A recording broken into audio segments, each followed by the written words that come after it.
Hey, we're doing a bit of a what is in Quantum Break. So what is it? Quantum Break is a third-person shooter where you play by looking over the main character's shoulder and you control their actions instead of looking through their eyes. Quantum Break is a game that's made by Remedy Games, who like to think themselves as storytellers that create cinematic blockbuster action games that break media boundaries and that push the envelope of 3D character technologies and video effects. Quantum Break was an exclusive for the Xbox One. It has a PC port which helps unify the Xbox and PC operating systems and ecosystems where they have everything run on one OS. It wasn't very successful though, a bit clunky, but at the same time, one step at a time, they're kind of getting there still.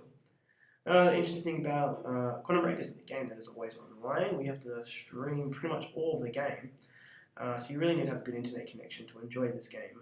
There's a lot of content, which is a lot more than they can shove into one Blu-ray disc. And part of the reason why there's so much content is because they blend TV and gameplay. So basically the major cutscenes that happen between Acts 1 and 2, 3 and 4, 2 and 3, they take the form of a TV episode. And these episodes come from the point of view of the enemy. So the game is about the heroes, and the show itself is about the villains. And these episodes employ techniques of standard cinema that create buy-in. You relate to the characters, such as the head of security and as like the head of IT. These guys are pretty scumbaggy, but you kind of sympathise with them in their position, and this comes up later in the game as you make decisions throughout the game. And so, as I said, Remedy like to break media boundaries, which is kind of what you have here as they blend the TV and video games, I think quite successfully as well.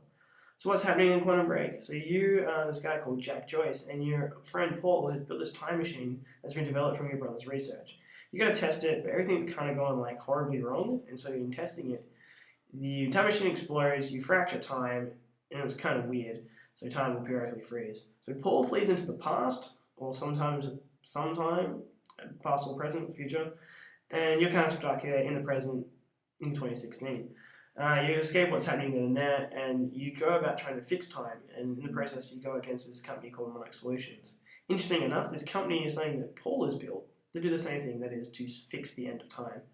The problem is you have very different ways of doing this, and so Paul has aged, turns out it went back to 1999, and has become somewhat set in his ways, that is, it's his way or the wrong way. So throughout the game, there's a couple of themes of choice and responsibility and repercussions of your choices. So you find information as Jack, and then you make choices as Paul. I'll come back to that a little bit later. And these affect the outcomes of the game and the narrative that unfolds. And also, we're dealing with time travel here, so you have that kind of at play as well. What's meaning of time, moral implications, all that kind of stuff. So what's kind of cool about Quantum Break is you play as Jack, and at the end of each act, so there's a series of levels in an area, you have these things called junctions, where you play as Paul. Now you have Paul's ability to see into the future, and you see these things kind of play out. And so you make a choice as Paul. This decision affects the next level for Jack, and also events of the episode. You can choose to act how you think Paul Serene would act, or you can choose to let your experience as Jack shape your actions. So it's kind of interesting. So you're playing as Jack Joyce, and you do so with your experiences in mind. You make choices that you would agree with. So like, do I try and shoot the person, or do I try and like stop them by using my time abilities? Or you might just make decisions that run counter to your experience and counter to Jack's character, and just to see what something happened.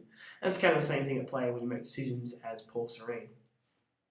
And so the story is presented in a somewhat linear manner. You start at point A, you go to point B, and through some magical medium, whether it be somebody else or like radio or whatever, plot is dispensed in between levels. There's a cutscene that transitions you and resituates you. So we've gone from inside the university to outside the university, or we've gone from university to like a swimming pool.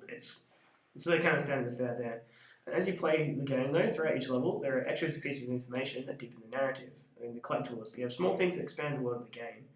Other bits like information on the enemy and their motivations, and some small silly things like there's this thing called Time Knife. This is really bad plot, but it's really funny to read, so it's kind of worth your while to go about them. Yeah, so some of these collectibles drive the plot forward, and some of these are just extras. What's kind of cool about Quantum Break is I think it's a nice healthy blend between a bit of running gun elements, so it's like here, collect all the enemies, a bit of narrative, which is both what's dispensed to you normally and what you go find as you explore the world, and a bit of platforming and puzzle. So you use your time abilities to solve platforming puzzles and as you navigate the level. It's kind of fun, kind of cool. Some of the abilities are a little bit clunky, but there's nothing game breaking, which makes the game stays fun. You make those decisions and you get to explore a world where time is broken and you fulfill a narrative, which is lots of fun. So I love Quantum Break. Would recommend. So yeah, that's Quantum Break.